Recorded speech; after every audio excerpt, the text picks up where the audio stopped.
I want to call the meeting to order. Village of Carouse governing body. I'd like those of you who have cell phones, that's kind of a foolish statement. Everybody's got cell phones these days. Either turn them off or put them on vibrate so you don't disturb anybody talking during the meeting. And then once you've done that, please stand and join me in the Pledge of Allegiance. I pledge allegiance to the flag of the United States of America and to the republic for which it stands, one nation, under God, indivisible, with liberty and justice for all. Councilor Miera. Present. Councilor Woolman. Here. Councilor Knight. Here. Councilor. Yeah, I'm here. What is your name again? Hey, you. Murray. Hey, you. Yes, I'm here. Okay. And Councilor Alsobrook is on the line. He is. I am here. Okay. And Councilor Burkett is stuck in traffic, but he's on his way. On his All way. right. So has everybody a chance to look through the agenda? Yes. I need a motion to approve the agenda, please. So moved. Second. So we have a motion to approve in a second. All those, anybody want to make any comments? Give you a chance to speak. All right. All those in favor signify by saying aye. Aye. Aye. Thank you, John. First, I'm going to call on our police chief, Vic Mangi Capra, and he has a presentation he's going to make for us tonight. Thank you, Mayor and Council. I don't know if I can go so far as to call it a presentation, but a few words concerning a longtime friend and coworker.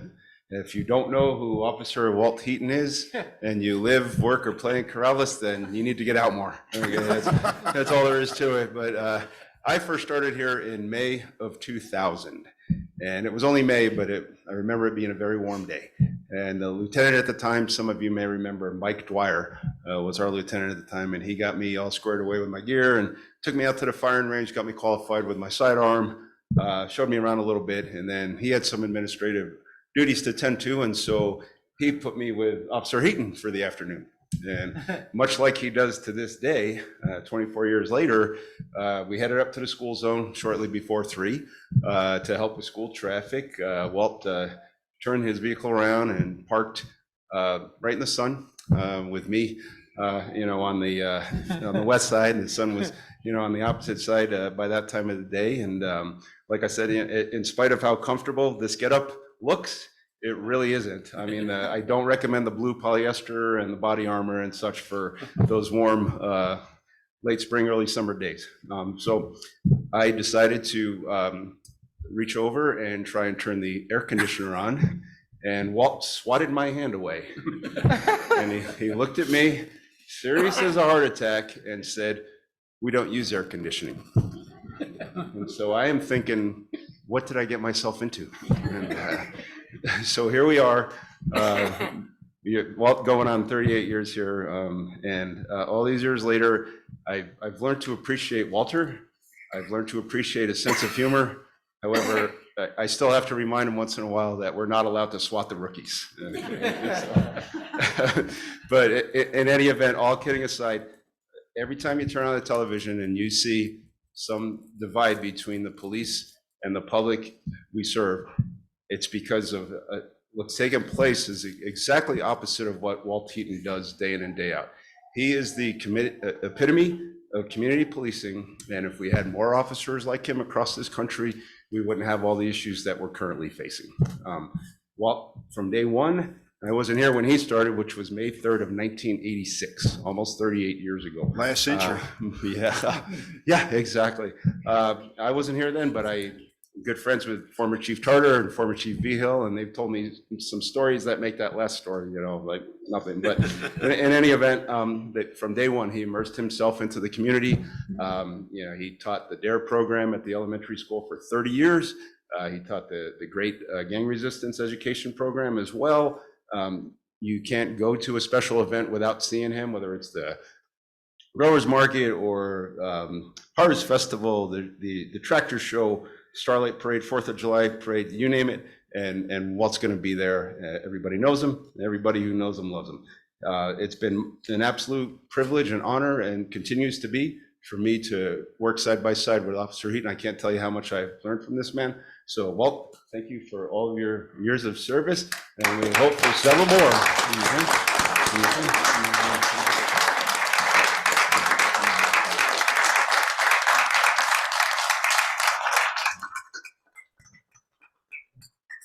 But this is for service. This doesn't mean he's retiring, correct? Yes, sir. Okay, I want to get that clear.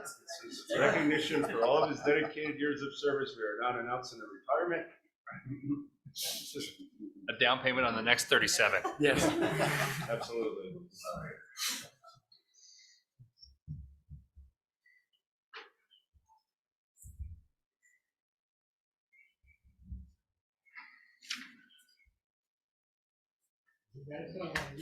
Paparazzi. Walter, thank you so much.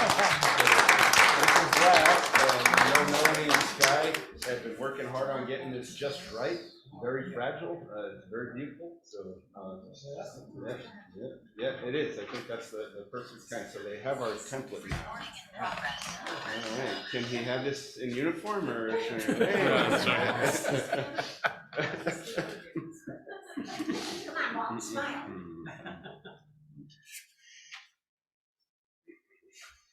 Thank you, Walter. You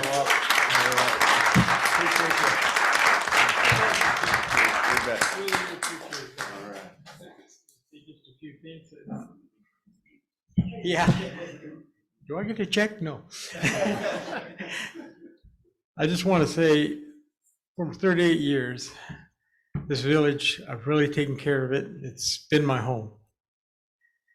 And yes, I could have been a sergeant, lieutenant by now of all that, but I've always turned it down because I thought of the kids. My program was important to me. It's the only thing that made me feel great about something, and something about the kids that when I was, prior to coming here, I've been a cop quite a long time, more than 38 years, actually half my life.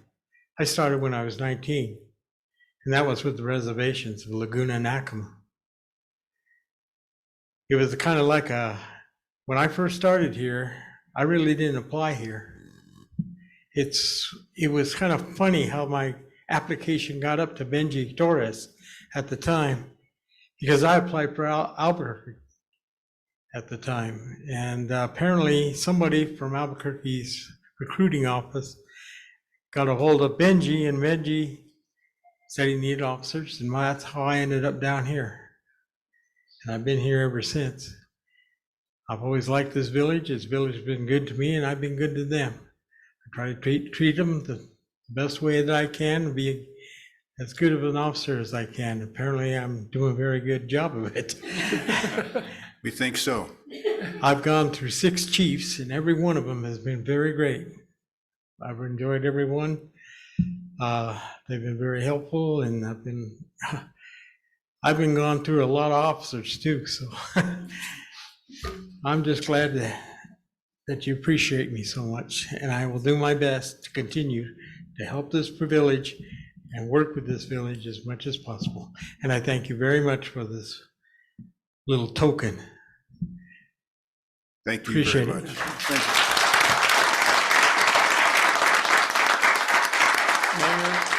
Mayor, this is Councilor Murray. Mayor, this is Councilor Murray. I just wanted to say that I was a science advisor at Krause Elementary when Walt was doing the DARE program. And I think it was probably part of the enjoyment of doing this for the kids, because I think they really responded to him. And anyway, congratulations, many thanks. Anyone else want to say something? Yeah. I mean, I've had kids in the school for 12 years, 10, 12 years now, and I've seen you tremendous amounts of time. Your involvement is incredible. And to this day, if I pull up in front of the school for drop off or pickup and I don't see you, I think, oh crap, this is going to take about 5 to 10 minutes longer than it would if he was here. So I appreciate everything you do every day. Yes, sir. Thank you, Mr. Mayor. Congratulations. We could be here all night long, and we should be here all night long. But Mr. Mayor, I'd like to ask if you could introduce your family, because they're as proud of you as we are. Sitting next to me right here is my daughter, Kimberly Eaton.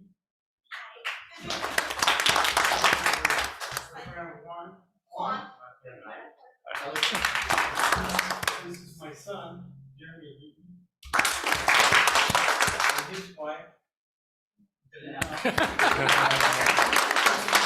Well, thank you for sharing with us. Yeah. We appreciate it very much. Mayor. And we'll see you tomorrow morning at work, right? I'm afraid so. Oh, well. Oh, Mel, excuse me. I just wanted to say thank you. I've been here for 40 years and it's always nice to see your face. And I think everybody in the village feels a little safer when they know you're on duty. And you've affected generations of kids' lives. I mean, my kids went to Corrales Elementary. My stepdaughter went to Corrales Elementary. You've really touched a lot of people here and we're so grateful that you've stuck it out and love Corrales as much as us. Thank you. Just made me a little. Okay. I guess we're ready to move on to a presentation by the Interior Drain Committee. Doug Finley, chairperson. This is probably one of your students way back when. I'm afraid not, but both my sons were in your DARE program, and one of them is going to be 41 this year. Oh, my goodness. So my name's Douglas Findley, and I'm the chair of the Corrales Interior Drain Committee project. And I'm going to give you an update on what we've been doing, but I'm not sure if everybody knows completely about how this started or anything, so I'm going to give a little history of it. The Corrales Interior Drain is behind us about a quarter mile that way to the east. It runs from Valverde Road east till, that means Valverde east. It runs south until it hits the clear ditch just south of Meadowlark Lane. It's about almost 2 miles long and it's 120 feet wide and it's almost 26 acres or a little bit more of property running down through the middle of Corrales.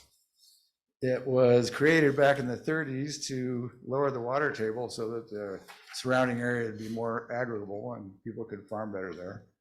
And since things have happened, the water table has dropped by itself and the purpose of the drain is no longer functioning. There's no high water table and the purpose it was serving is defunct. So the interior drain is owned by the MRGCD. And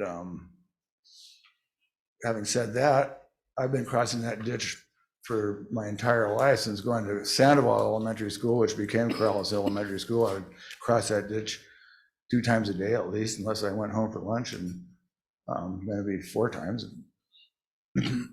I grew up playing in the ditch and have seen it change from a functioning, flowing, clear stream with wooden bridges over it into what it's become now. And since it's dried up and the MRGCD no longer maintains it, a lot of it has just become kind of like a 4-lane bypass of Corrales Road, an alternative road to get to the elementary school. And I had this idea, and it sort of was born from seeing an article about a thing called the High Line in Manhattan. And it was similar in these ways, that it was right through the middle of town and it was abandoned and it was a valuable property. And they were going to tear down the High Line. And 2 guys, just ordinary guys like you or me, or, you know, they weren't women, but they were guys. And they said, hey, this is a really cool place. Let's see if we can preserve it and do something. And they did, and they turned this into the High Line, which is a multi-purpose recreational park, etc. thing. I've never been there. I've seen pictures, and I know people who have been there, and it's pretty impressive. So this idea came with that. We have an abandoned piece of property that one time had a lot of animals in it. It had muskrats, it had snapping turtles, soft-shell turtles, leopard frogs and bullfrogs and kingfishers and snowy egrets and herons and ducks, some kinds of fish, bluegills, bass, carp. It was a really beautiful nature corridor right through the middle of Corrales. And I had this idea, and I'm not the only one. I'm not taking sole credit for this, but it would be something to turn this into something beautiful and a chance to provide nature a place to exist right in the middle of Corrales.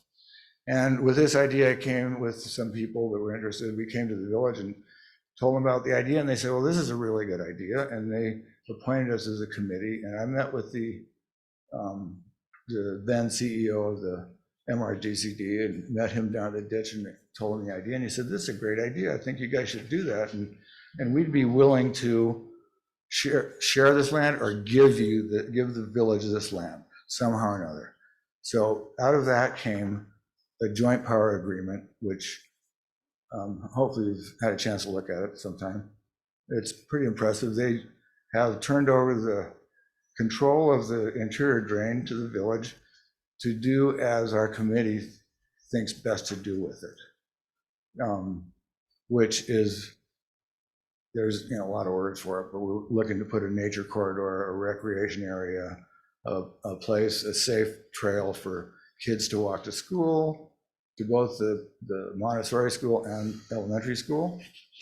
I don't know if you know this, but now there's a mandatory requirement from the school to have an evacuation route to get kids completely off the campus in case of who knows what. But so they have to make it from the school to the parking lot of this facility here, which is their place they have to get to. And that the only way to do that is through the interior drain, which has no trail or any safe place for children to walk. It's actually kind of dangerous with all the traffic after school. Anyway, so our committee has been working on this for the last 4 years. And in your packet, you'll see some of the things we've accomplished. We've got this joint powers agreement going. We have made a plan, which is to get the village to hire a landscape architect to make a master plan for the project. We have come up with a scope of work for that project. We've met with an architect who is currently employed by the village, and it seems that she can work within our budget. And our budget is this: we had $150,000 given us from the legislature, which we've spent some of it on the village has spent some of it on the survey. The remaining part of that money is enough to pay for a landscape architect to develop a master plan for this project and have it shovel ready to start doing things to it.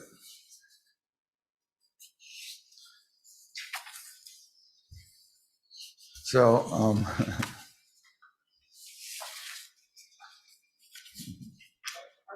it's my wife and my fellow council, or my fellow committee.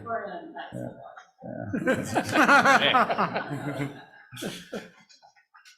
So I'm here to tell you about the things we've done. We got the JPA, we got the survey going.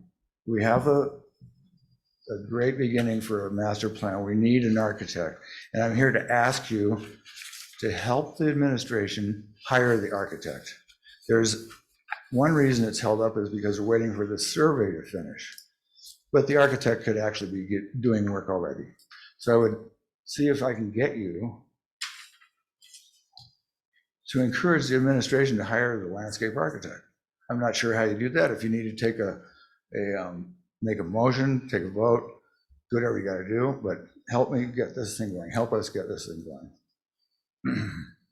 Another thing that I'm going to ask you to do, and I don't know how you do that either. Maybe you can make a motion and take a vote.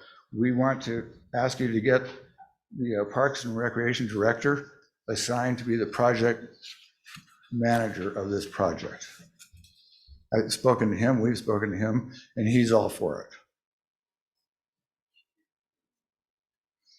Since we're an ad hoc committee, our committee is going to be disbanded in June, and we would like you, here's another request, we would like you to figure out how to help the administration create a task force that is assigned to follow this project through. And we would like you to include some members of this committee for the purpose of continuity to keep the thing going. So somehow create a task force, make it some other kind of official duty that we're not going to be disbanded in another 4 years. And there's another thing I'd like to ask you, is that we're asking for the village to ask the state for $250,000 for the next step in this project. It may seem like a lot, but they have over 900 million to spend for the year 25. So we think that maybe they could cough up $250,000. And I would also like to invite each one of you to go down to the ditch. I'll meet you down there, and we can go and kick the dirt and see what you think. And there you go. It's an invitation. If I have more time, I don't know what to do with it, but I'm open for questions. Mel? Yes, Mel. Thank you, Mayor. Hey, Doug. So I thought I heard you say earlier in your presentation that you were already working with an architect? No, that's not official. We met with one. We Okay, talked to one. We had coffee with one who is a Corrales resident, and we met her over coffee, and we showed her our scope of work. And I have to say, this was behind the back of the administration. It was not an official meeting, but you know, we went forward with that, and she looked it over and she said she could do it, and she could do it within our budget. okay, thank you. Councilor Burkett? So two trains of thought. One is, you say we have designated money for this already, and I assume that's accurate. So what do we need to do? What do they need to get to us before we can start officially looking at getting an architect to engage on We this? need to get the results of the survey. Okay, so once those are available, that's our speed bump currently? That's our bar. That's what we, Okay. Okay, and then the second Stuart. question. I'm sorry, go ahead. I just had a question. Do you mean the survey is the comprehensive plan survey? No. We mean a guy out there with a transom and Yep. measuring Stakes and and all flags. that. Survey, okay. Is there So I'm some gonna, I think he's I'm gonna actually gonna use interject the drone. something here, is this property has never been surveyed. All the property coming up to it has been, you know, they're private landowners, plots of land that abut the drain. Their properties have been surveyed, so they're essentially doing a negative survey, and they're going and seeing getting the points of all the people's property that go up to it, and what's left over is the property that is under discussion. The other term survey, okay, got it. Thank you. The second question is, if there is thoughts or an intent to have Lynn manage this from a Parks and Rec standpoint, then it would seem like maybe the Parks and Rec committee could be involved in kind of passing the baton to them and making sure they see this thing. But I do agree that it would be nice to have some people from the current committee contribute to that, and I'm not sure what that looks like. But it just seems like, to me, it would make sense to have Parks and Rec, because this is largely going to function as a Parks and Rec venue once it is completed as well. But I love the idea. I think it's fantastic. I think it'll be a jewel in the village. It's a great use of it. What are the neighbors? Are they primarily supportive? Primarily supportive, yeah. We did a survey of everybody's address we could get along that has property adjoining it, and we had a really good turnout. And it was, everybody's concerned, but we had a very positive response. Okay. Yeah. Very good. Thank Councilor you. Murray, did you want to say something? Yeah, I had a couple of questions too, because when I was looking through the materials and you were talking about coming up with a comprehensive or some kind of a plan, once this thing is built, which I would totally agree that it ought to be done, we've got a maintenance now. We've got to take care of this. And I was just wondering, is that part of your project planning, that you want to include what would be needed in terms of maintenance? Because I could only see that we're going to have to hire at least a couple more people within the Parks and Rec department, because we haven't even begun to talk about Gonzalez property yet. And we're expanding our parks quite a bit. This one is particularly long. It's 2 miles, almost 2 miles long, and maintenance is going to be an issue. Do we also need to acquire water rights? I have answers for all those questions. Okay. So one of them is the property comes with water rights that the MRGCD owns, and we're allowed to use them. How many do you remember? No, Okay, that's fine. enough for us to do what we want to do. Okay. So another answer to your question is, we don't really know what kind of maintenance there's going to be until there's a master plan. What is there going to be? What, you know, how many trees will there be to water, or so on and so forth. Until we have a plan, there's no telling what the maintenance issues will be. But judging by the pictures that you've given us, it looks like there's going to be a number of trees involved, I hope. which, and I mean, after a few years, they're always going to need to be trimmed and maintained and so forth. We're going to have to probably have either some kind of an arborist on duty or on call, just those type of things. I just wonder if you were thinking ahead towards the maintenance portion of this once it's installed. So part of an answer to that is that our idea is to use naturally occurring vegetation and things that requires little maintenance and little water. Something that occurs naturally in our environment. So that it's like the bosque. Nobody really maintainizes the bosque, and it should be watered actually, but it grows and it does what it does all by itself. And we're thinking of that kind of landscaping, something that maintains itself. So there'd be minimal. I realize there will be maintenance, but until we see what there is, it's hard to tell. So also, I would think that the roadways would have to be maintained as well, because obviously we got residents who use the interior drain as a way to get to their properties. How about, what do you think about in terms of visitors? Are you thinking about any parking at all so that people like Mr. Councilor Miera, who lives up in the far northwest sector, rides his bike down and says, hey, I want to walk the interior drain? I mean, is there going to be any visitor parking? There's been talk of having parking for that reason and for other reasons, like maybe overflow from some event or something like that. But again, this is going to be part of the master plan, and a part of the master plan that I didn't mention, which is very important, is to involve the community in a way that they get to have their input as to, do I want a parking lot next to my house, and things like that. So one of the parts of that is going to be the architect, which is one that we spoke to, is very capable of doing charrettes, which is they come out and people give them ideas and they go in the room and they come back with drawings of it and work with the community to get things like that. And this is where parking lots and things like that could be figured out. Well, I wouldn't think you'd have to have huge parking lots, but maybe pullouts. Yeah, You know. maybe so.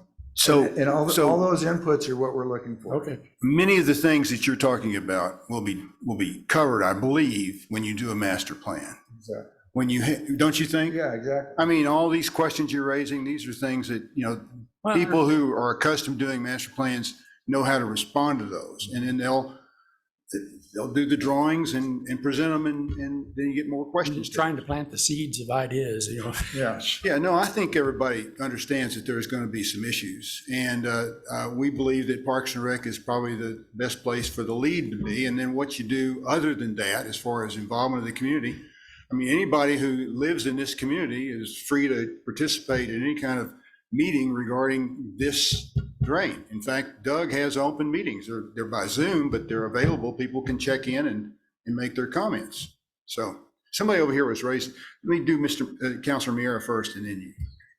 Oh, thank you. Just real briefly, you mentioned the involvement and the need for the school to be having an integral part of that. And I just was, again, we were talking about ideas.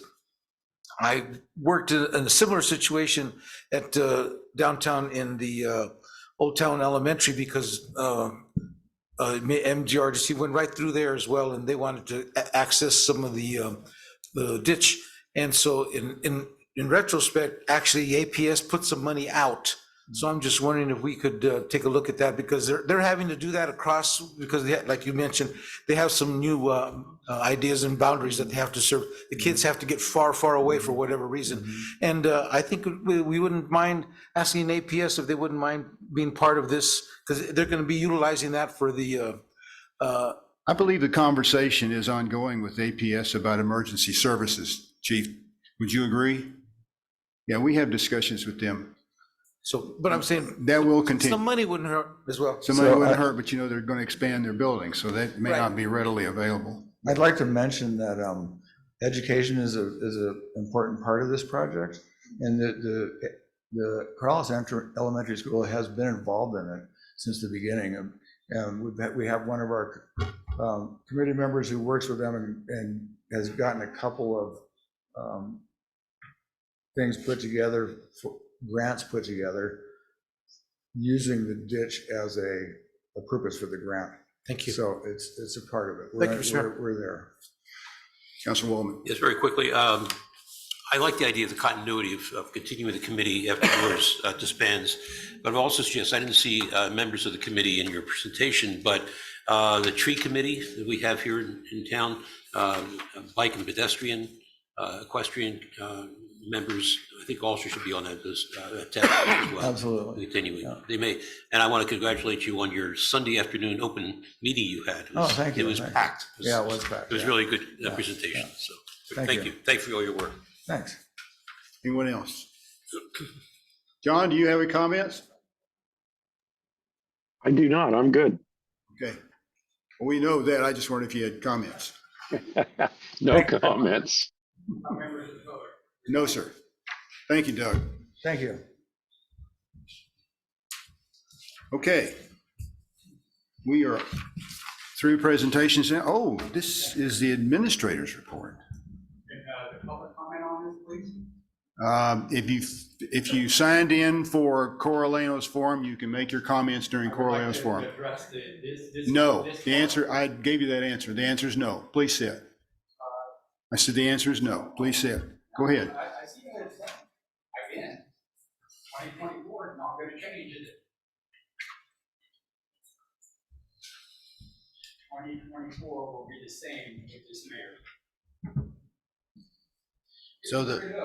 So the, I asked if I could comment. I said no. Why not? Sit down. What is your reason? Because this was a presentation. Is it presentation Officer? for the public? Go ahead. So the first item on the agenda is Is this not a Tanya. public meeting? I asked, please, may I be disorderly? Okay, if it is a public meeting, that means you're out in public.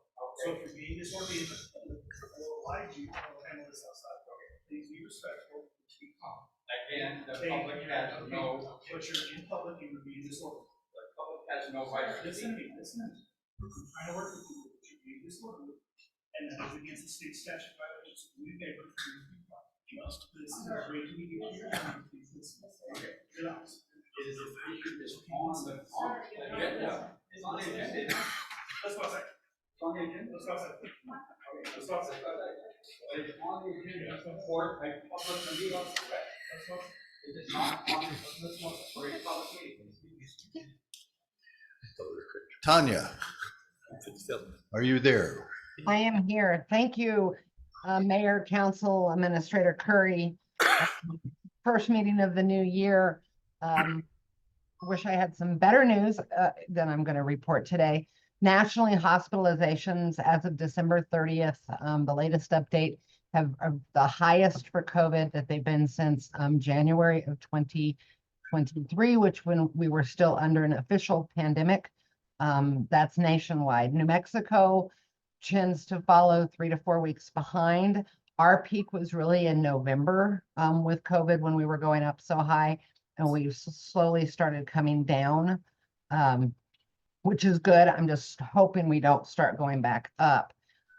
For December 29th through January 4th, we had 1,108 lab confirmed or hospital confirmed cases, which meant 52 cases per 100,000. And we're at 7 hospitalizations per 100,000, which is much better. In November, we were running 19 hospitalizations per 100,000 instead of the 7. So we are coming down from our November peak. In Sandoval County, from December 25th to January the 7th, we had 6.9 cases per 100,000 that were confirmed by a medical professional, and our positivity rate was 9.97%. Today in the hospital, our 14-day running average in Sandoval County was 146 cases. Today in the hospital, we had 89 COVID cases, with three of them being peds, and only 6 of them were in the ICU. However, our influenza-like activity, the map, and we call it the flu map, but it's really influenza-like activity. It's all respiratory illnesses that report into a hospital or a medical provider. We are one of 7 states plus New York, 8 states plus New York City that are at the highest level, the dark purple that there is on the map. And it looks like we're still climbing with flu. Our flu cases for today were 154 in the hospital with 20 in ICU. Nationwide, the uptake of the 2023-24 COVID vaccine is 20%. However, in the state of New Mexico, and we were leading for a long time, it's only 6% of eligible people gotten their updated vaccine. What really I want to bring home is the hospitalization rates. So for the month of December through January 8th, only 15.4% of people over 75 and older had COVID, were tested positive for COVID, but 38.88% of those in the hospital were in that age group. The next age group was this 65 to 74, and that was 13.5% of all COVID cases, but it was 21.17% of all hospitalizations. New Mexico is still not reporting deaths. So the older age population is still very at risk of having severe illness and ending up in the hospital. So really watch yourself and definitely take those precautions in crowded areas. RSV flu did not peak in November. It's peaking now. And the highest age group is the younger with flu. The older population, we're not getting flu as much as the younger population. New Mexico and the CDC did issue a HAN, which is a health network advisory, really asking people in those higher age groups to make sure you're getting your flu vaccine, but also make sure you're getting your high dose flu vaccine. They're doing some tracking, and there's about 20% of people that didn't get the high dose, and we know that that works better. RSV is it's high, it's peaking now, but it's leveling off, kind of like it is nationwide. So those are all really good things to know. We still do have some COVID tests. Make sure you're checking your COVID tests for extended expiration dates. Ours are going to expire in February, but I am looking at ways to get more free tests in for our public to be able to pick up, because I think that's been a really good service. And Village Hall ran out today of tests again, so we know that they're being utilized. And I'll be happy to answer any questions. Thank you. Questions? Thank you, Tanya.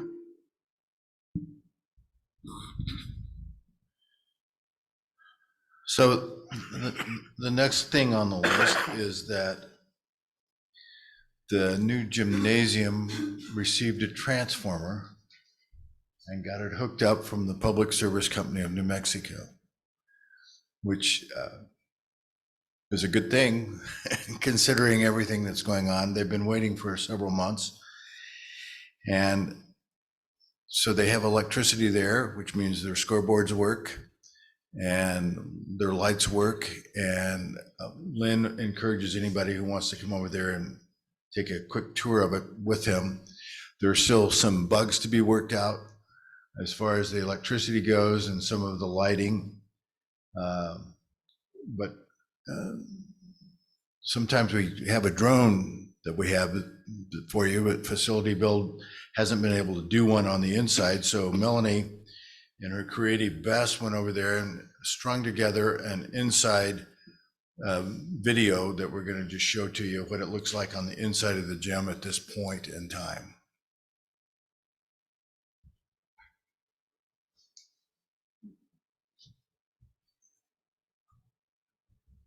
Hang on, we're experiencing technical difficulties.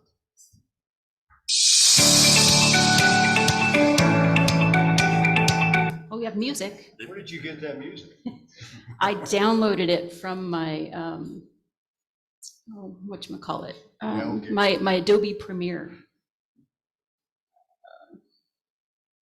You didn't have to answer.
It's the curtain that drops down to split the gym into two separate smaller gyms for the youth basketball.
But no heat No, yet, right?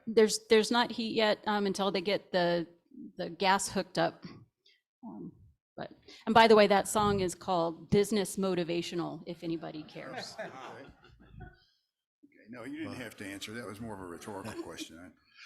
Well, look what the Parks and Recreation Commission can do for the gym. Now look what they can do for the interior drain going forward. There you go.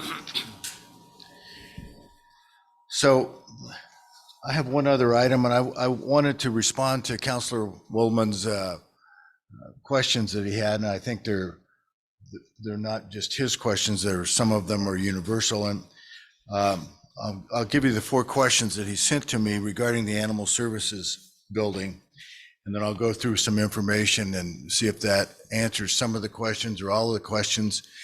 And if it doesn't, you can ask them to me, and I'll see if I can supply some more information for you.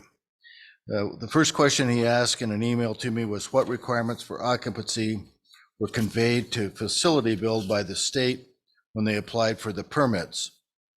Second question was specifically, why has the building been red tagged and on what date? And specifically, third question, specifically, what steps and on what dates has Facility Build acted to meet the state requirements? Fourth question was, what are they actively doing now to facilitate opening the building as soon as possible? What is in their timeline and projected increase in cost? What will take 4 more months?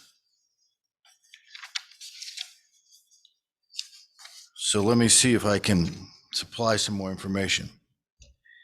Here's some basic information. Facility Build has been paid to this point $121,294 for services rendered so far related to the Animal Services building. And what that includes is $46,000, almost $47,000 for site work and concrete foundation. Another $32,200 for the new block wall required by the site development plan approved by Planning and Zoning Commission. $36,000 for plumbing work to connect the building to the village wastewater and water. However, there is still $58,839 in the fund created for this project to cover the remaining costs that were detailed in some of the original agreements. So there's still money out there. There's been money that has been spent, but the entire money that was allocated by this council that came through Dennis Friends has not totally been spent at this point. So I wanted to give you a little bit of a timeline on this as we go forward. The first quote from the Horizon Kennel was received in June of 2022. The proposal from Facility Build was signed in February of 2023. Facility Build began working on the documents needed to receive the construction permits in March of 2023. Facility Build had to apply for necessary permits for the slab and some of the fencing and applied for those and received them in May of 2023. So let me just interject here that the permits that they're working for and from come from the state of New Mexico. As we did with the gym, and anything that we do in the village that is high-level construction for permitting, it has to come from the state of New Mexico. We can't do it ourselves. So even though we have a building official, even if we didn't have a building official, we'd have to get it through the state of New Mexico. It's just kind of like a check that you can't, be your own banker, I guess. The block wall, site prep, and concrete slab were completed in time for delivery of the building on August 31st. So I think on the night that the building arrived here, I know that the mayor was here, I was here, Melanie was here, Chief Martinez and Tanya were here, Angela Gutierrez was here, as was her husband Marcos. They were all here to watch the building be set up. And one of the provisions of the contract is that one of the provisions of the warranty that we get from Horizon was that they had to set the building up themselves to satisfy the warranty that they were offering to us. And so we watched them, and we've showed video. I don't know if we showed any video in front of the council or not, but we had video of him coming in. It was a one-man band. He took it off the truck. He spun it around, and Anthony was there to help remove some of the blocks that were sitting to keep the slab in place.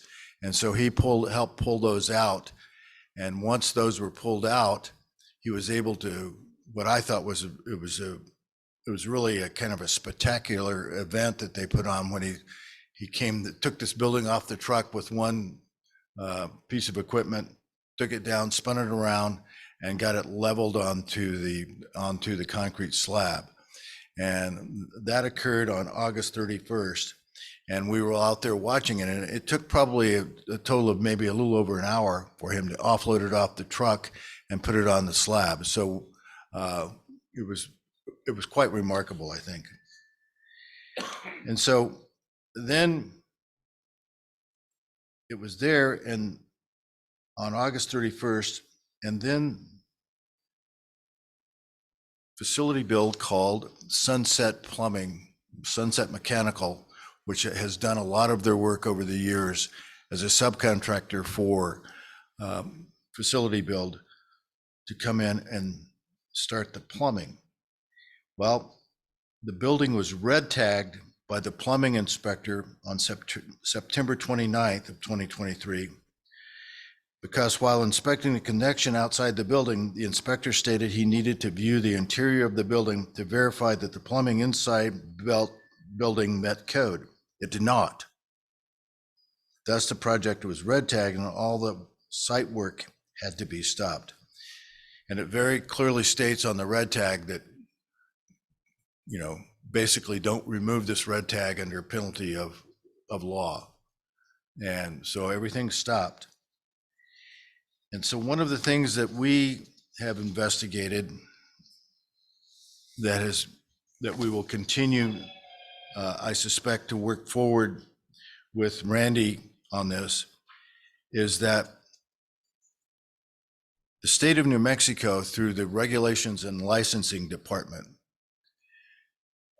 through the Construction Industry Division, requires that any manufactured housing that comes into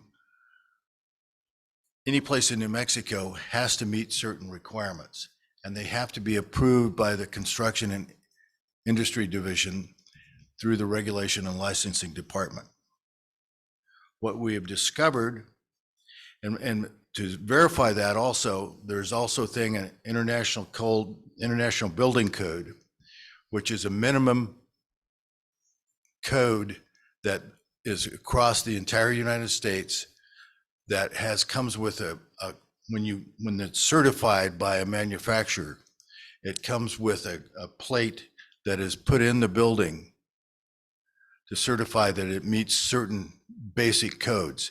And then beyond that, the state of New Mexico requires that any manufactured housing, which this unit is considered to be, has to meet certain other requirements that I can provide you. But they also have to have certification that those codes for the state of New Mexico have been met. None of those things happen through Horizon. So when the building was purchased under a contract for us, there was, we believed, since they had been in business for many years and they had stated that they were giving us a warranty, that those requirements would have been met. They were not. One of the things that we have in the warranty, we have a 5-year warranty on the building, and any deficiencies that we find in the building had to be reported back to Horizon within 60 days. We, of course, reported it back immediately. So the final determination was that Horizon Structures sent a building that never received any final inspections, and thus did not meet any minimum standards for a building. In order to get new permits, Facility Build needed Horizon Structures to submit architectural plans to the Construction Industry Division, which is part of regulations and licensing. Horizon typically produces only shop plans, not architectural plans, so the process of them obtaining an architect to create those plans took time. Facility Build requested these plans from Horizon on October 4th, approximately 6 days or less than a week after the building was red tagged. On October 4th, they requested those plans. We and Facility Build received the drawings on December 20th, 2.5 months later. So the next step that we have taken is that, and we have emails, communications to justify and verify all these communications going forward between Facility Build and Horizon. So the next step at Facility Build is to add electrical and plumbing plans to those drawings. So over the next week, we, the village, will be working with Facility Build to make sure that we get exactly what the state of New Mexico needs. And that process, like I said, is fluid and it's taking place right now. I mean, we've had meetings, I've been in meetings, the mayor's been in meetings within the last week with Facility Build discussing this and trying to kind of get to where we needed to be back in September or even before, when Horizon shipped the building to us. So that process is in place. And once that is complete, the drawings can be submitted to the construction industry divisions for new permits to be issued. And so what has happened is that the company, Horizon, it's our belief, perhaps did not do their due diligence as far as working in New Mexico. Melanie at the time also checked with another company, also in Pennsylvania, who did not want to offer us a bid because they did not want to do business with the state of New Mexico.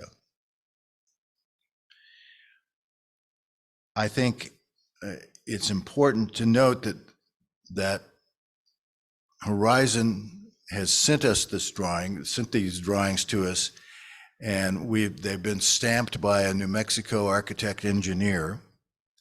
And so we're filling in the blanks or filling in what else we need with working with Facility Build. They have asked the village to pay an additional $3,300 for the drawings. We have not paid that yet. We intend not to pay that until we get further use on this. The warranty is for 5 years, and we feel at this point, because we reported some of these deficiencies within 60 days, that we will seek some relief from them. As we go forward on this, we'll be working with Randy to see what the proper legal steps need to be taken, if any. Facility Build has agreed to take on the additional work to bring the building up to code, and current completion date is still estimated to be somewhere in the March and April timeframe. So I think I mentioned this at the last meeting, but I'll mention it again because whether it's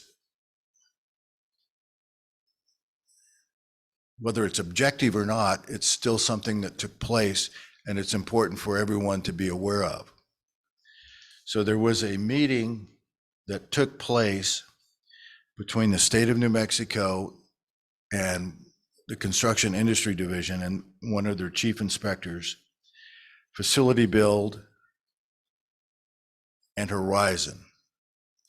This building that we have sitting out here in our animal services area is essentially the same building that sits up in Sandoval County. The only difference is that this building sits on a slab and the one up in Sandoval County does not. But that makes no difference as far as the way that the building inspectors look at it. But when this meeting took place between the three entities of Facility Build, the state of New Mexico, and Horizon, the state of New Mexico asked Horizon, when they stated that they'd put other buildings in New Mexico, the state of New Mexico asked where all those buildings are. And Horizon said, we're not going to tell you. And so we all are in government. We all are human beings.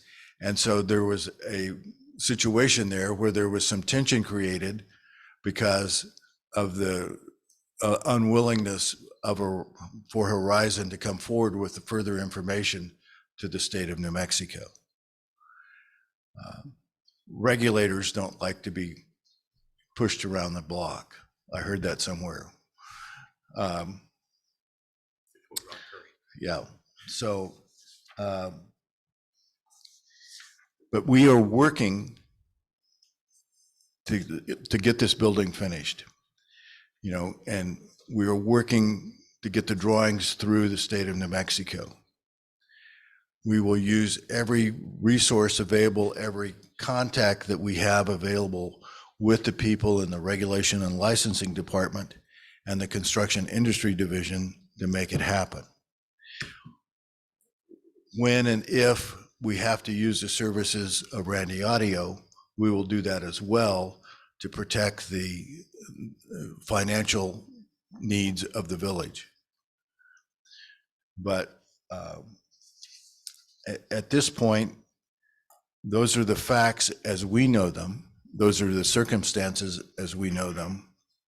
And we want to get this building finished. We want to get it there for the animals and for the village to have it used available. We also want to be careful as to the money. We don't anticipate going back to Dennis Friends for asking for any more money.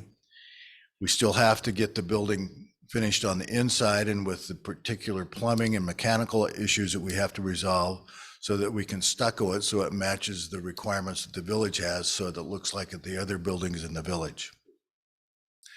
So that's where we stand, but I'm happy to answer any questions that you would like to have me try to answer. And if I can't answer them tonight, then I'll certainly answer them tomorrow.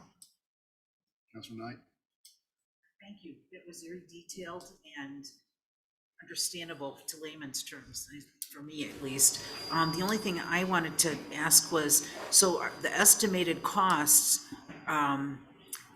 are they gonna be the same, or we're gonna have to add on because of the problems with the plumbing and the state regulations? But I heard from you that our lawyer will help us with that as far as negotiating or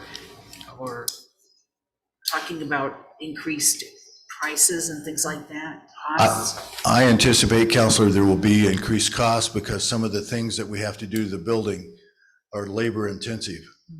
Just by the fact that we have to go in there and remove some things that are in there, we're going to increase the insulation values in the building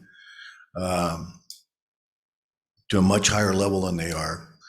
And just some of the mechanical or plumbing issues that we have to deal with will require additional venting. Some of the electrical issues that we'll have to deal with will require additional expenses as well.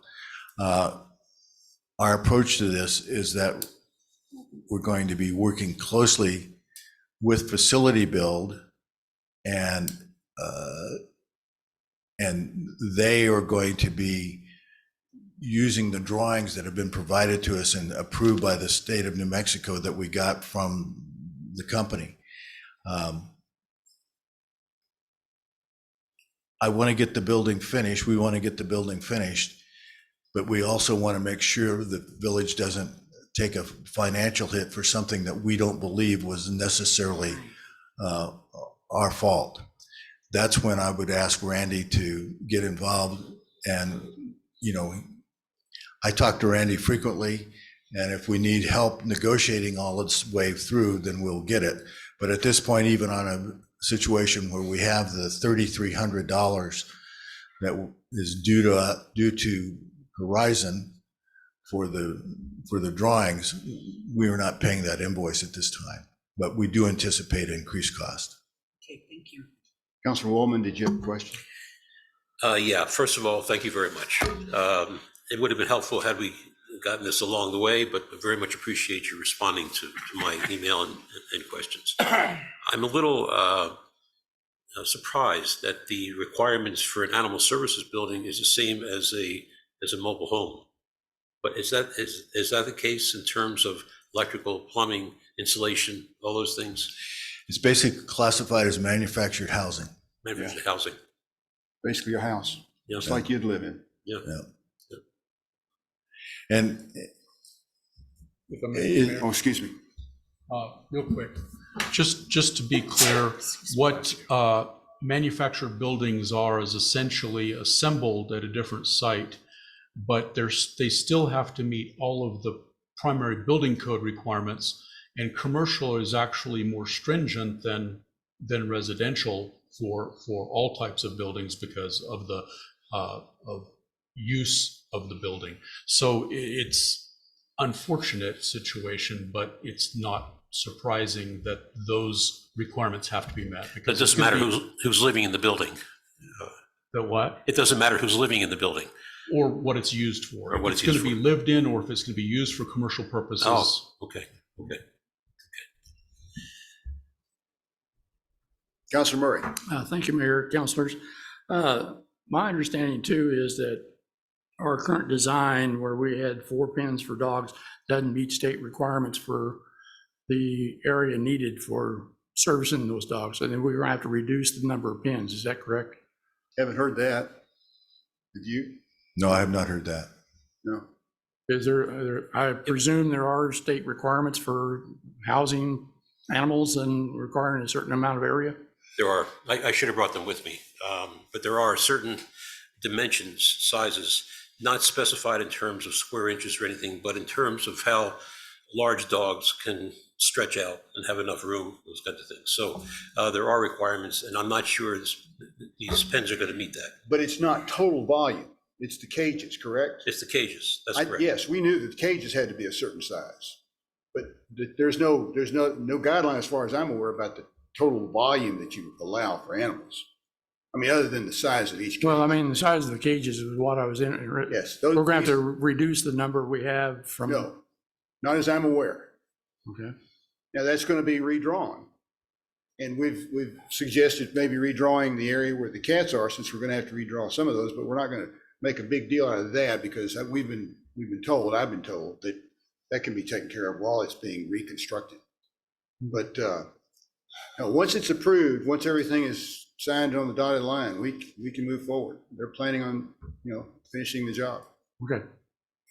If I could just pick up on your point, what did you mean by with the cats could be redesigned? Well, you made a comment about how small the area was. Yeah. So we were going to ask you to give us an idea of a design, and Brian said that they could certainly incorporate that as they redo the inside. In that larger open space there. Correct.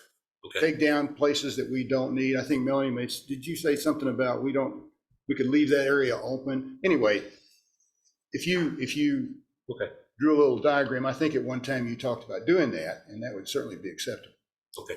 Now that we know we have to change things, and Brian has told us that, yeah, that's not a problem. Yes, sir. Thank you, Mayor. Just to stay on brand as the glass half empty guy on this project, I have two questions. These plans that we've gotten submitted from the state or from Horizon, what is our level of concern that the state won't accept them as submitted? They've been stamped by a local architect, but they still have to be approved by CID, correct? They have to be approved by CID after we go in there and modify them to meet the particular codes required by mechanical and electrical. Okay, and Facility Build feels relatively confident that they can modify them in such a manner to where they will be happy with them? Yes, and they're Yes. meeting with those people sometime soon. Okay, and that threshold for the company to be inspected by the state or have an approval to bring units into the state, they don't have to meet that still? They don't have to go through some separate approval process, Horizon as a company to? They seem to be off the grid, Counselor, in New Mexico. Okay, second question, after learning at the last meeting about the breakdown of cost, assuming we had $60,000 or $70,000 of additional expenses from this, which doesn't seem unreasonable based on the cost of construction, that seems like that's all the money we've paid Horizon. So even if we got all of our money back from them, which I highly doubt we could make happen, we still may be negative on this. Is that an accurate assumption? I'm not sure I understand what you're asking. So the 250,000 roughly we spent on this, 180 went to Facility Build and 60 some went to Horizon Structures for the actual building. What do we expect to be able to possibly get back from Horizon to offset these additional costs that we're gonna be paying to Facility Build? I can't answer that yet. Okay. Thank you. Yes, sir. Also in my email, but a little bit different, addressing animals leaving the village and going best animal humane elsewhere. And if they're charging for each animal that comes in, as the chief indicated, I think last meeting, that a couple of Chihuahuas had gone to Animal Humane. They charge $65, I think you mentioned $65 per animal when they come in if they were to charge. And my question was, as I put in my email, if they are a not-for-profit 501c3, and we're giving them money for each of the animals they take in, after all the vetting has been done, isn't that a violation of the anti-donation clause? I'll let Randy answer that. But if there's no contract in place? It depends on, I mean, there doesn't have to be a contract in place as long as we are paying for value received. And there is a approved procurement process. You know, for small purchases, you can have a much different process than large purchases. So I have not checked with Melanie or finance to see exactly what's in place with them. But as long as we're receiving value for services rendered, it is not anti-donation for us to pay for those services, as long as we're doing it in an approved procurement process. Because it's not really a donation, it's an exchange for. Yeah, we're paying for services. Yes, sir. Is that $65, is that a per diem cost or is that a one-time admission cost? One time, right? One time. Councilor, again, Councilor Wong, Mayor and Council. So it's just essentially the transfer fee to offset their cost for the indefinite housing and care of the animals. And traditionally, when there's been a quick turnaround, if we drop off an animal and they're adopted out relatively quickly, they simply haven't billed us for it because they incur no cost. I think that happened with the lab. I think the third. Correct. Was Yes, a sir. lab that happened. Yeah. Thank you, Chief. Anyone else? If I could just make a request, as you move forward, to get these regular updates would be really helpful. So we were talking about establishing a policy. We hate to establish a policy that holds future councils and mayors, but we think that would be a good policy to have bi-weekly meetings if we do construction in the future. We really like the professional way Facility Build has done the gym and other structures. And unfortunately, it wasn't something that was on the radar available through the Horizon people, but now we will make that part of I think we should make that as a policy, I appreciate that. It part of a contract whenever we do these. certainly would eliminate a lot of these. But we'd certainly have an idea what's going on. But there are a lot of things that, well, let's not get into that. But anyway, yes, we think it'd be a good policy, and policies are not, it's not like an ordinance or a law or something. We can establish a policy administratively, present to you guys and let you know what we're doing. One thing, Mayor, if I may add in that light, is that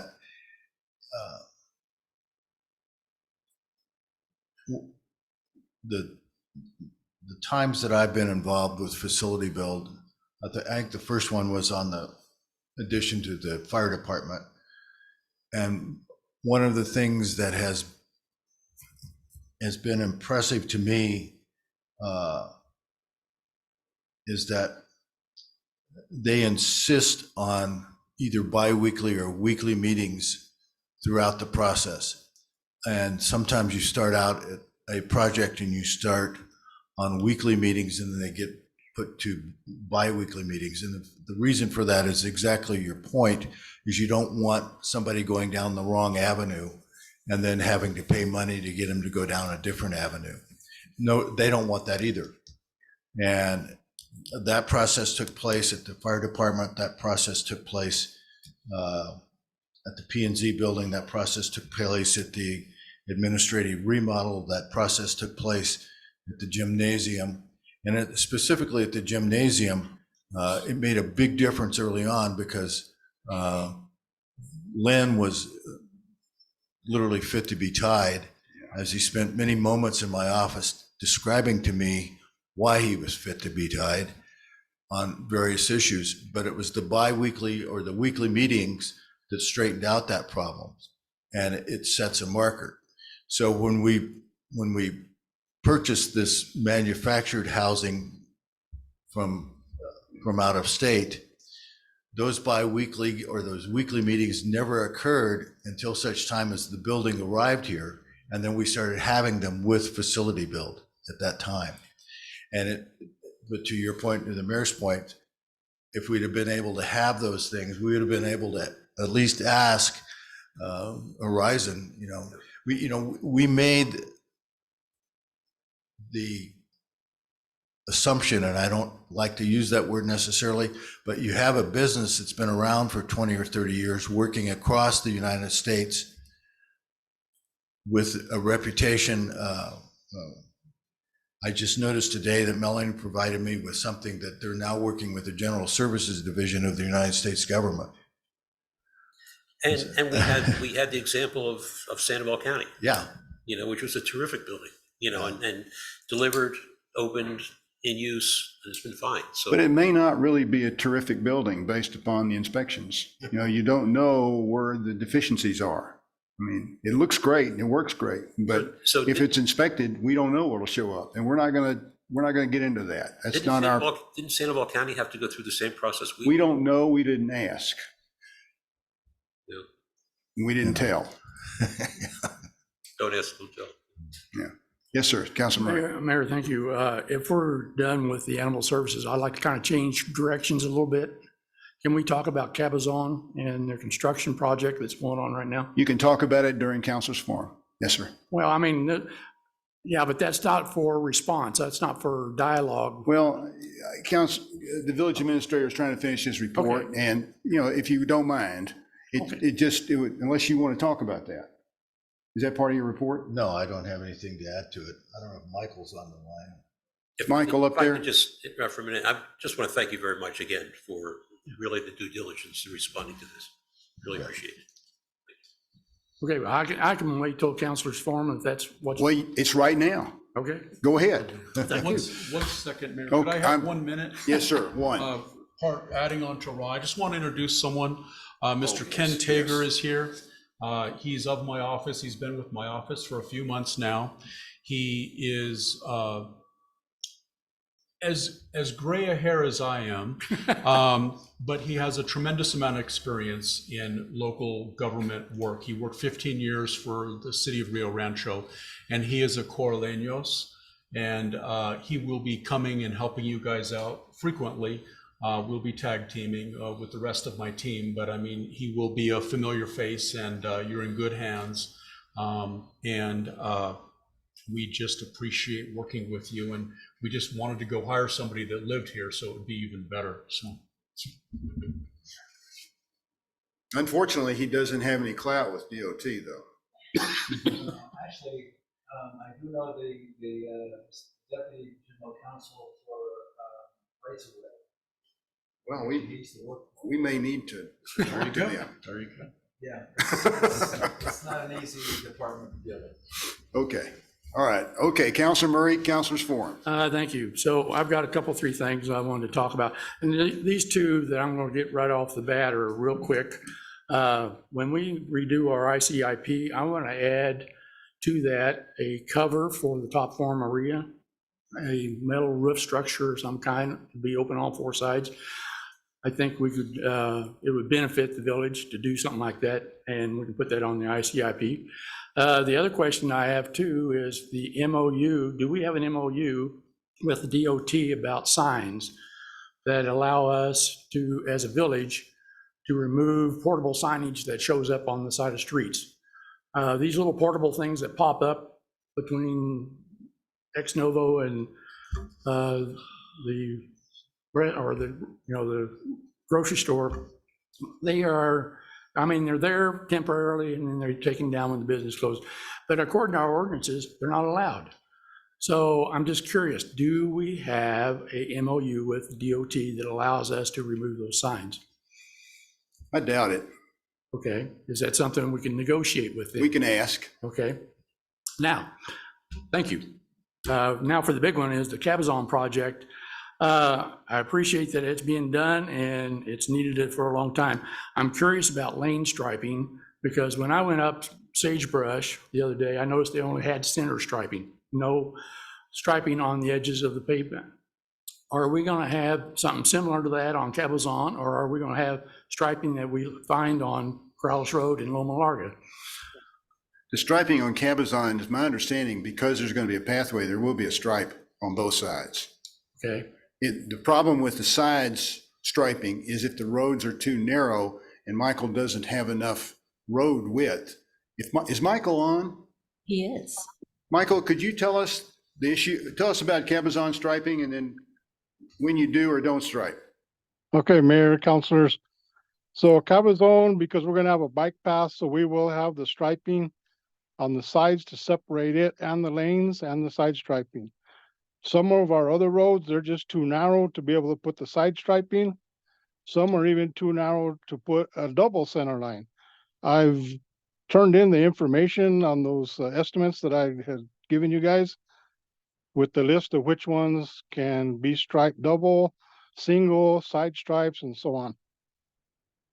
Okay. If you have, Seemed like Sagebrush was wide enough to receive the side stripings, but I think Angel Road is not, also hasn't been done either, if I remember right. right, that's on our list.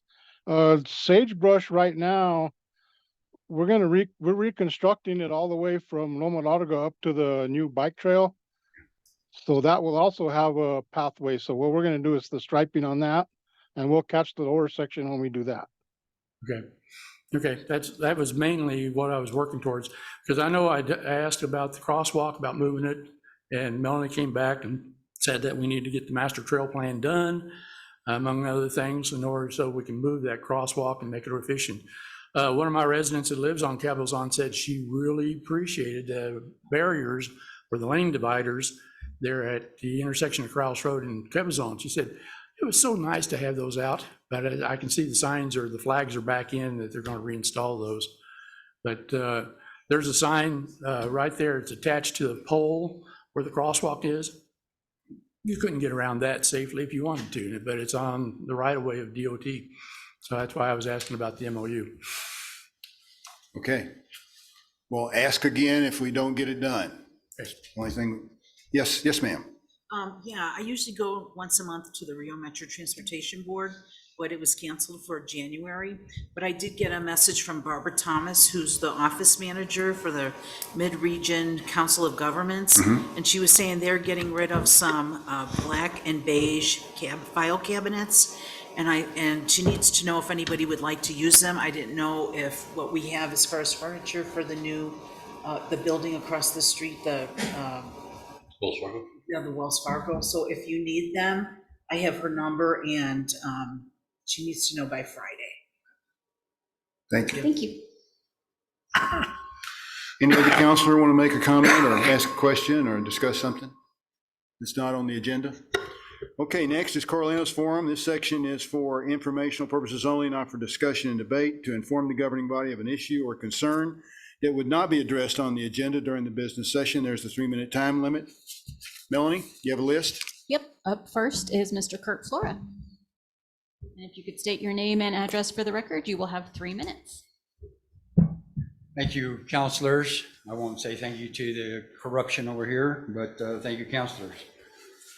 Okay, I'm here to address what's going on in the Corrales comment tonight. There was an ad in the Corrales comment about our settlement. Well, I'd like the Corrales comment to actually come over and do an interview with myself to what really happened, not what's stated in the Corrales comment. Okay, the Corrales comment states the couple applied for a preliminary plat approval. This is an untrue statement. We applied for a summary plat approval. We were forced to a preliminary plat approval. Corrales comment also states there was the conditions in the preliminary plat was a 30-foot road. That is an untrue story. Statement again, we were approved in preliminary plat stage with a 20-foot road. There were 3 conditions in the preliminary plat stage. That was for Lori Stout to work with the MRGCD. Net versus gross be the same, and a hammerhead turnaround in the property. That was the conditions. Nothing in the conditions said anything about a 30-foot road in the preliminary plat stage. Corrales comment states that okay, they talked to the village attorney, and the attorney was comfortable with what the fire chief said. This brings up the fire chief's own words in the preliminary plat stage. Anthony, I will have and went over, I have and went out of my way to try to make accommodations to them and get this approved. What I'm asking for is a hammerhead, and again, to go back to the question of the pull-off, is incorporated with the 20-foot road, the 20-foot road. Again, Anthony's statement in here, and in the beginning of the conversation, a typical hammerhead with lots of roadway is not calculated. I've even gone to calculating the roadway. So 20 foot plus 100 foot is 120 foot. Okay. Calls out the 20-foot road twice in there. So again, I keep calling the, corruption, and what we were forced to do. We were forced into a preliminary plat. Another thing I'd like to know is what happened to the 225 paid signatures I turned in twice to the village? Okay, I turned it in 10 days, the second time 10 days to make sure it got on the agenda to terminate the planning and zoning administrator. What happened to it? They were never addressed. They were turned into the village. They were stamped in that I've turned them in. Whatever happened to them? They just disappeared like everything else. As for the interior drain, I wouldn't even come in to talk about that tonight. Do you all know that we have paid taxes on 6.84 acres since 1953? Okay, 6.84. That means we own that ditch. Okay, 6.84. Our approval was for the 6.12 of the subdivision. So we've been paying taxes since 1953 on 6.84 acres, including the ditch to our property. Now you guys just ignore me when I want to talk about what I would like to do with the ditch. Thank you, Mr. Okay? Flora. That's your You guys time. give me no input. You guys have never came over and asked us what we would like in front of our property. Thank you, Mr. Okay, Flora. That's your who's time. next? Again, Thank you, Kurt. this is the corruption. We don't get asked. Who do you have what's going next? on. Thank you, Mr. Flora. Up next is Mr. Rick Toller. Mr. Toller. If you could also state your name and address for the record, you two will have 3 minutes. Hi, You know what that first possession is? That's where I'm gonna file next with the interior. my name is Rick Toller. I'm at 483 Hanson Road. On that ditch. Thank you very much. Sorry. Let's see. Okay, so there's an item on the agenda tonight for more discussion of the mayor's proposal for a procedure to request a traffic study. Councilor Murray's edits, which are in the packet, are thoughtful, but they really don't change the way things are done now, and they don't remove the mayor or any other reluctant or slow-rolling player from this process. Creating a formal process with multiple steps to study a problem that we know exists is simply a way to avoid addressing the problem. And I think there's a very clear understanding of this because that proposal for the procedure to ask for a traffic study is so onerous and laborious that it essentially ensures that no traffic study will ever be done. And so there are simple, no-brainer traffic calming measures that should be implemented on every village road as Village of Corrales standards, starting with the problem roads, which are mostly the east-west on the west side that have become connectors without consulting the people that live on those roads. Striping, improved increased signage, increased and meaningful enforcement, including speed ticketing cameras if there's a manpower shortage, and a village government-wide change in attitude towards speeders are easy to do and should have been done a year ago when we started this whole discussion. These things should be implemented without further study or stalling wherever there's an identified problem. If there's no problem, wait till one arises and then do it. The idea of a real year of traffic safety should be the starting point, not the kind of anemic week that was proposed that got extended to 3 months that didn't consist of anything. With robust public education, implementation of meaningful traffic calming steps, and a rotating speeding enforcement program for an entire year that really brings home that the village means business on this issue. The only traffic calming measure that needs a procedure is lowering the speed limit.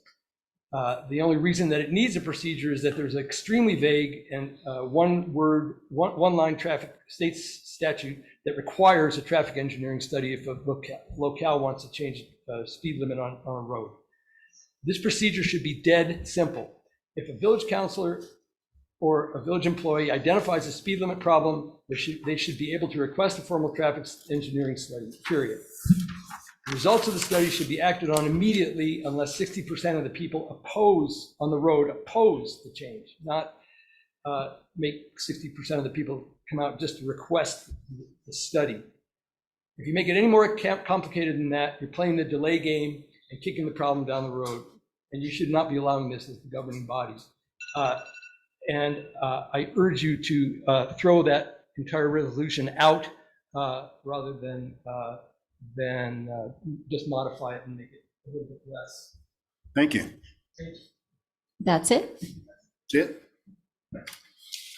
Okay, so we will move on to the consent agenda, approval of minutes for December 12th, 2023, regular council meeting. Do I have a motion to approve and a second?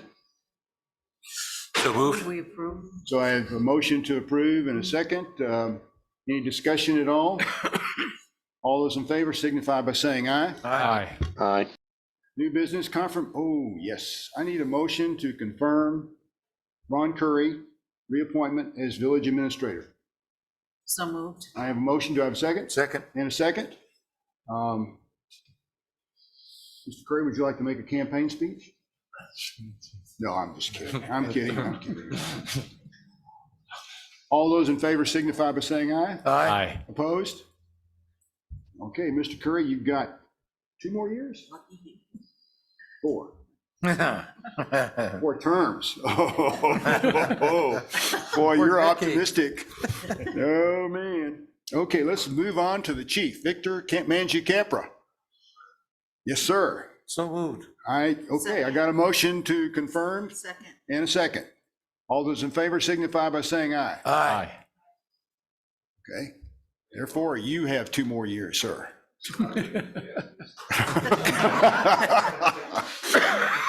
Okay, and I need to reappoint our village clerk. It is necessary to reappoint our village clerk. It is Melody Romero. imperative. I need a motion. So moved. I have a motion. I have a Second. second. And a second. All those in favor signify by saying aye. Aye. Very good. Thank you. I know you have 4 more terms. I think I could do 4 You more think you do terms. 4? Okay, all right. Now we'll move on to, selection of mayor pro tem. I need someone to open the floor for nominations. I Yes, ma'am. nominate John Osselbrook. John Alsobrook, okay. The current. The current, Right. okay. Any more on nominations? So that's all you want to do? Just John Alsobrook? He's our guy. He's your guy. John, is that okay with you? If nominated, I will stand, and if elected, I will serve. Oh, what a great attitude. All right. All those in favor signify by saying aye. Aye. All right. John, you're Mayor Pro Tem. I hope it's as uneventful as it has been the prior 2 years. You weren't part of he wasn't part of that. He Your was- group was you and you, right? He was our pro tem he's been our mayor pro tem the last 2 years. Yeah. My election cycle is the same as yours, Mayor. Oh, okay. I was gonna say though, if you were part of the new group, you would take a pay cut if you had to cover for me. Yeah, now that's That's a not gonna very happen. interesting Yeah. point. Okay. So now we'll move on to a consideration action approval of ordinance 24-01, providing for the rezoning of map 18, lot 17A-1, 4678 Corrales Road, Village of Corrales, Sandoval County, New Mexico. And this is just a zone change. That's all. Mayor, Just a zone change. I move that we approve ordinance number 2401. Do I have a second? Second. Okay. Any discussion? Any public comments? There is none. Any discussion? Thank you. I forgot about that. That's okay. Okay. How do you vote, Councilor Mira? Yes, sir. Councilor Woolman? Aye. Councilor Knight? Aye. Councilor Burkett? Aye. And Councilor Murray? Aye. Councilor Alsobrook? I vote aye. Okay. So now we'll move on to, since that's passed. Doug, you're okay. Discussion of traffic evaluation procedures. Councilor Murray, you made a number of suggestions. You want to start off the, Well, I want to read a preferred statement because when I'm looking at our procedures that were presented to us originally, the 85 percentile rule, I feel has some serious defects, and I'd like to read something into the meeting. So this is reasons for eliminating the 85 percentile rule within our procedures. Out of several websites, one of them is called Strong Towns, and this was an author by the Charles Marone. He published an article on July 27, 2020. It says, understanding the 85% speed. The 85% speed is the speed at or below which 85% of the drivers will operate with open roads and favorable conditions. The assumption underlying the 85% percentile speed is that most drivers will operate their vehicle at speeds that they perceive to be safe. Speed limits set above or below the 85 percentile speed will create unsafe conditions due to speed differential. Some drivers adhere strictly to the law while others drive the naturally induced speed. There was another article from that same website by the author Brian Jones, Speed Kills, Why Do We Keep Designing for It? And basically he was saying that speed limits are not necessarily known during the design process of a new road, as they are determined after the roadway is built by evaluating how motorists use the roadway. State and local transportation departments use the 85% percentile speed as a primary factor in setting speed limits, but neither the Federal Highway Administration nor the U.S. Department of Transportation require the utilization of the 85th percentile for communities setting posted speed limits, and yet it is constantly used. Many, if not most agencies, set posted speed limits by what 85% of the people, motorists, feel is comfortable and safe for the conditions of the roadway. This is often referred to as an engineering approach for setting speed limits. Then these agencies concentrate enforcement on irresponsible driving above that posted speed limit. However, when these agencies recognize that 85% of the people are driving faster than the posted speed limit, which is a frequent occurrence, they often choose to raise the limit so that more people will be in compliance and enforcement will be easier. In this way, raising the speed limit to match the 85 percentile speed may lead to even higher operating speeds and thus contribute to a cycle of speed escalation and reduced level of safety. This leaves residents and elected officials in a conundrum because many people intuitively know that higher speeds have a direct correlation between real and perceived safety on the roadways. So the 85% rule is based on a 1964 published study by a gentleman by the name of David Solomon called Accidents on Main Rural Highways Related to Speed, Driver, and Vehicle. This resulted in what they call the Solomon curve used to create the 85% rule. But there are several disadvantages to this rule. It unrealistically assumes that drivers select their traveling speed taking adequate and objective consideration of road safety issues. It is considered to be a cause of a gradual increase of the average operating speed. It produces an inadequate measure of speed consistency. It tends to be less effective the more residential the surrounding environment is. And it cannot be considered an objectively rational since it considers an erroneous driver perception of speed impacts. And that was just basically off those two websites. Now the Harvard Law Review, they come in and they wrote an article by Sarah Bronin and Gregory Schrill, Rewriting Our Nation's Deadly Traffic Manual. And they talk about one glaring example of bias in the current and proposed manuals alike is the 85th percentile rule, a method that empowers traffic officials to adjust the speed limit to the speed at or below the 85% of vehicles are traveling in free flow traffic.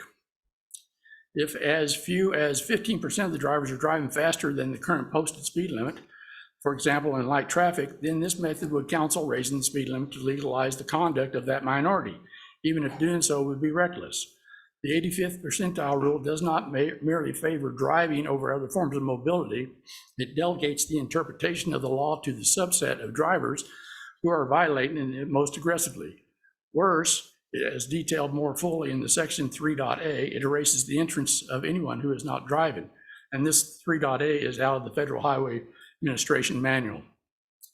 In another paragraph in the same essay, in section 3.a, we urge the Federal Highway Administration to use its emergency powers to eliminate the most damaging provision, the 85th percentile rule for modifying speed limits.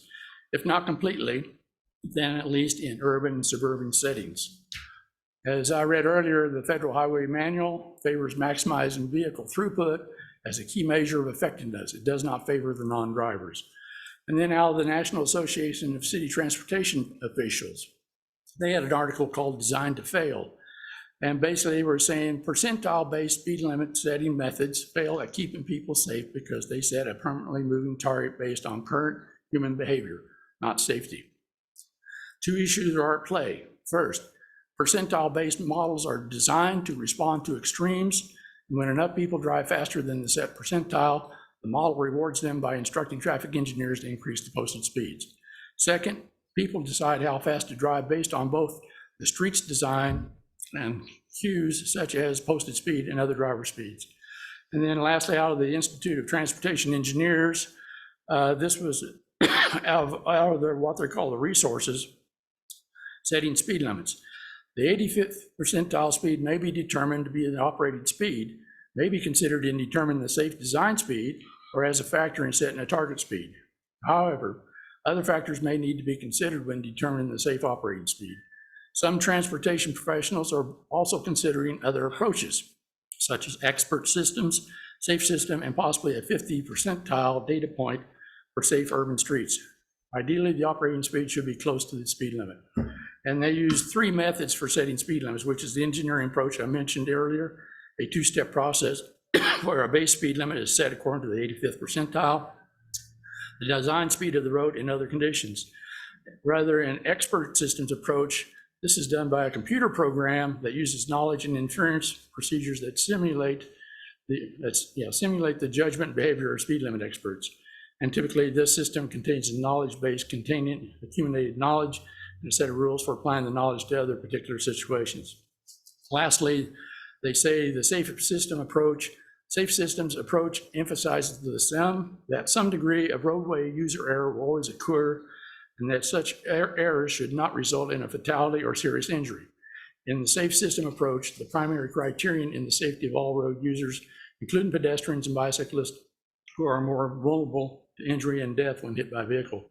So as we have stipulated in our draft procedures, I would advocate removal of any reference to the 85% rule in our procedures. It was initially designed for rural highways where little traffic interaction with intersections is present.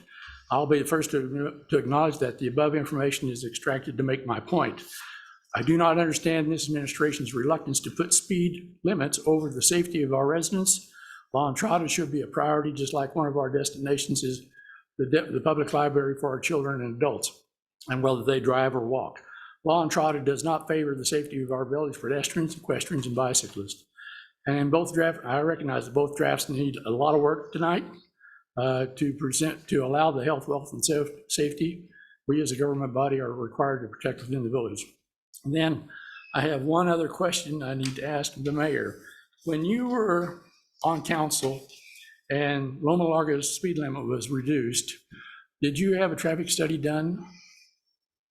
A traffic study was done on Loma Larga by Tachik and his group back in 2008, and it showed Loma Larga was not being used as it was intended, and part of that was because of the stop signs. So the stop signs were eventually taken down, and sometime later a traffic study was done, and I'm not sure who did that one. Groman told me about it, and the number of automobiles on Loma Larga had increased almost 20%. So it was taking traffic off, and it was documented by the decrease on Corrales Road. And that was the goal of Loma Larga all along, was take some of the traffic off of Corrales Road. We removed stop signs. I don't remember ever changing the speed limit on Loma Larga. It was set at 35, and then you were pushing to have it lowered to 30, I think is what I remember. No, I would like for it to be at 35. We had to set it on the curve. We had to recommend at the curve. We couldn't set the speed limit. Groman told me we had to recommend a different speed limit because it was the curve down there at Todos Asuntos. Mm-hmm. But yeah, we never changed the speed limit. We got rid of the stop signs. Okay, well, I just vaguely remember years ago that it was 35. It could have been. It could have been. I don't remember that we did that. That was not the big focus. We had a real issue getting rid of, as you may recall, the last stop sign we removed was at Camino Arco Iris. Yes. And there was a reason for that, but we got rid of the others. Even the county, even Bernalillo County agreed to take the stop sign down there at Ellison. So, that helped. They got a lot of the traffic, I shouldn't say a lot, they got an increased traffic flow on Loma Larga, and it's gradually increased. I think most people who live and use Loma Larga will tell you that there's more traffic on Loma Larga. That was the goal of Loma Larga way back when it was first developed. And basically what I'm after is I think we still need a lot of work to be done. I even recognize that my draft is nowhere ready for anything. It needs a lot of work to be done with it, and we need to take a look at that, as if we're going to proceed with this procedure. So one thing, the 85% is something that's used all over. And I don't know if we can just sort of arbitrarily say we're going to do away with it because we don't like it.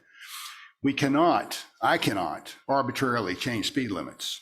I can't say, yeah, you're right, let's lower that to 15 miles an hour. I can't do that. I've been told by someone if we did something like that, we have the potential of litigation over that. So there has to be a mechanism, which is what I've said all along. We have to have some way that we can demonstrate to the people who live there and live here that we're being diligent about this, and we're taking everybody's issues into consideration, because what is one person speeding is another person, going too slow. Well, and I think the issue is not so much the speeding as it is what we call traffic calming, using traffic calming mechanisms to make people contain themselves within the posted speed limit. And the 85 percentile, again, this Harvard Law Review was a really good essay on why you shouldn't be using it, because how many times should not? Because how many times have we said to DOT, let's do a traffic study on Corrales Road? And they said, well, be careful what you ask for, because we may raise the rate. That's right. Raise the speed. That's exactly what they said. And that's what the 85 percentile does. It does tend to favor higher speed limits. That's why I would rather get rid of it within our procedures. Councilor Knight. Yeah, I went through this the past couple days to compare and contrast the village's proposal versus Councilor Murray's. And again, both sides need a lot of work. But the things that stood out in my mind were on line 55, that says a request for a traffic engineering evaluation proceeds after the requester submits petition with a traffic engineering evaluation signed by 5 people. At least the village's version says 51%, and only 1 person per household can sign the petition. If you had 3 drivers in one house, you could say, there's 3 people right there, we only need 2 more. So I think that has to be updated or changed. On line 24, it says that casting flyers throughout the neighborhood, educating residents about dangers of speeding. I think that's a little overkill. I think people would get mad. Everybody who drives knows the dangers of speeding. So I think that would be, again, the government's trying to tell me what to do. I just think that's a little over the top. On number 34, where it says communication between residents and traffic enforcement officers has to, the times and locations when people are speeding. Well, the speed trailer, the information that gave us told us the times that people were using La Entrada the most. Of course, it was during, like 7:30 to 8:30 when people have to get to work. It didn't necessarily say that they were speeding, but there was more traffic. And that's just common sense, that when people are going to work, there's more traffic on that road. One more thing, the information that Councilor Murray just read was great information, and it talked about speed limits and the 85%. But we're talking about a 25-mile-an-hour speed limit. We're not talking about freeway speed and things like that, where 25 miles an hour is pretty, I think, reasonable for an access road from Corrales Road to Loma Larga. It's all relative. For you, for me, 25 is no big deal. I grew up on a street that was 40 miles an hour almost, 35, I think it was. And, I drive down La Entrada a lot. That's how I get to Corrales Road so I use that road a lot, and I don't see a lot of people speeding. And whenever I see pedestrians, bicycles, equestrians, people are always slowing down and going around. Okay, So, I'm not sure that's, what we're looking for is some objective means to evaluate the speeds on the streets in the village and identify areas where there are concerns, so we can address the concerns, the issues, and say, this is something we need to do. And I don't think so far we've got that answer, so. But I do agree. I think the information, if you want to, check on the traffic and the speed on your road, I think what the village is asking is reasonable. I just wanted to say that. Well, we can do what, for example, what Melanie's put together. It's very simple. We can do what Michael is doing. He's inventoried all the roads and he's restriping. He's going to, because we need to do that anyway. Right. Okay, that's required. But we should have done that. We should have been doing this all along. And those things may help. and then we will just keep working on trying to do a better job. But we're not going to make everybody happy. Yes, sir. Thank you, and I'm glad you said that, because I was only gonna repeat what you said, but it's worth repeating with regards to the striping. That I didn't see. There's something I didn't see in here, and that's fine, because maybe that's an assumption, and it's a good assumption. But the fact is that when we do some restriping, and not necessarily on the roads that we're commonly talking about, I'm talking about my little area up there, lots of turns up there, and no striping whatsoever now, but with some striping, we don't need permission from you or permission from us. We can just do it. It naturally, which is the way we will want people to do it, naturally on their own would slow themselves down, and you could spend your time not necessarily having to give tickets to do it, because people do it naturally. And I would really concur that we continue to do what you just said. Let's continue that as a main source and continue doing that until we get to the rest of it. I think is a good idea. Okay, well, don't get upset when you see that we've purchased a striping machine. Or a great, We haven't done or a that. great big paintbrush, yes. No, you don't do a paintbrush. I've already made that offer.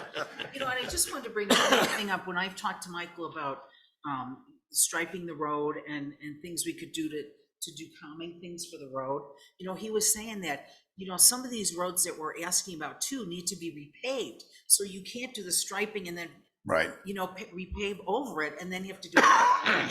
So again, I think that's important that everybody knows that too. And striping's not cheap. And Michael's doing a very good job of kind of putting all these together and developing a preventive maintenance and an ongoing maintenance program and restriping. But, you know, all these things have been sort of neglected over the years because, you know, they just get neglected. And it takes a lot of money to maintain roads, to maintain drainage. I mean, you know, all those things. And when you live in a place like this with the intense sun, it's tough on roads. Anyone else? Randy, do you have any comments? The only thing is, it is frustrating. This is partially lawyer driven. No. But it's just a reality of our world. I know none of you have ever seen an ad on a TV by a lawyer who's saying, call me and I'll make you a lot of money. And I win big. The other half of that is they're suing us. That's what they want to do. And we don't want to make that easy for them. So that's why we have standards. We don't do anything on roads unless engineers are telling us that it's a good thing to do. Clear sight triangles, speeds, new roadway modifications, all those things, driveway, clear sight, all those things are really important for us to do well. And so while you would like to say, obviously the speed limits are too fast right here, we need to do something now. But until we take all of the streets into consideration and have an engineer tell us that is a thing to do where you won't be making other things more dangerous, we are putting ourselves at more risk. And that's unfortunately just a reality. So unless otherwise directed, the administration will continue to work on traffic evaluation procedures, and we'll have Michael continue to work on the roads and deal with striping. If you have other ideas or you come across some magic bullet that says this is what you need to do, please forward it to us in the administration. Let us know. Yes, sir. Oh, thank you, Mayor. So the thing that the village is presenting, it says the 85th percentile speed on the roadways exceed 32 mile an hour for a roadway posted at 25 mile an hour. The problem is, like I think Mr. Toller pointed out, we'll never see a speed limit study. Now, that said, what about other roads that do not meet 25 mile an hour, 15, 20? I have 15 mile an hour on my road and it's paved. La Entrada from Corrales Road East is 15 mile an hour, not paved. But that particular rule, I think, is not going to work. I mean, we need to either rework that or do away with it. So many of the speed limits, as I was told, first time I was on the council, many of these speed limits in certain areas of the village were basically done by the developer in the area, the people who lived on the streets. They just said, well, yeah, we want that speed limit. And that's been a long time ago. Now, it's a whole lot easier to set them in the beginning than it is to change them 25, 26, 28, 30 years later. So since I've been here, Law Entrada West has been 25 miles an hour. Law Entrada East has been 15. Yeah. I don't know why, but that's the way it's been. But I think that particular rule as it's written, it basically says that you will not ever get a traffic study done because of the way it's written. Speed of roadway exceeds 32 miles. So the an hour. good thing is, you're a legislator and you can change the rules. Well, I did. I took them out. But So it you doesn't mean can that the rest of certainly the council's bring on that board up with and say, I'd like to do this. And we can look at that. We can run it by our attorney and change the ordinance if there's something wrong with the ordinance. That's what you're supposed to do as a legislator. I understand, but this is what we're discussing right now, is that was proposed as part of our procedures. I don't think that one's going to work. Okay. All right. Did you write that down, Melanie? Got it. Okay. Oh, and one other thing too, the 51 percentile of the road as households on the affected area. You have such a variability in this village of roads in length. My road is 0.2 of a mile long, 14 homes. You get up to Angel Road, over a mile. What's 51% of each one? It varies so much that I don't know if you would ever meet that requirement, for a study. Wait, okay. So that's just a comment right now. Yes, no, those are good, and nothing's perfect. Nothing we've done here since we've been on the council or has been done previously is perfect, but we just try to continue to work to make it more perfect as time goes by. Sure. Anybody else? Okay, that looks like, so announcing future agenda items. And if you have anything that you specifically want, when I get through, then you can bring it up. So discussion on bond projects and priorities, we're going to try to do that on January 23rd and discuss timing of the bond sale and what we're going to spend it on. I think tentatively we've decided land. The farmland people are going to make a presentation. I don't know, I need to talk to the farmland committee, so. Okay, because it seems like they were talking about the second meeting in January. Somewhere I saw that. I don't know that they ever proposed an exact date, but I think they'd originally wanted to do a presentation before the election day, and we just didn't have time. They didn't okay. get to us in time. All right. Special meeting for appeal hearing of site development plan 23-03. It's for the Hemporium. That'll be at 5:30 on January 23rd. Raina is going to do a brief finance update on January 23rd. And we may be able to discuss meeting procedures. You think so? On January 23rd. And we'll find out if we're doing it right. We also have some lodgers tax requests that were heard this morning by the lodgers tax board that will be up for approval by the council at the next meeting. Yeah, as soon as they found out how much money there was, they wanted to spend it, right? Well, we're supposed to spend It's got to within be a certain spent. time. It's supposed to be spent. I know, I'm, okay. Having done all the business of the village tonight, I'm going to adjourn the meeting.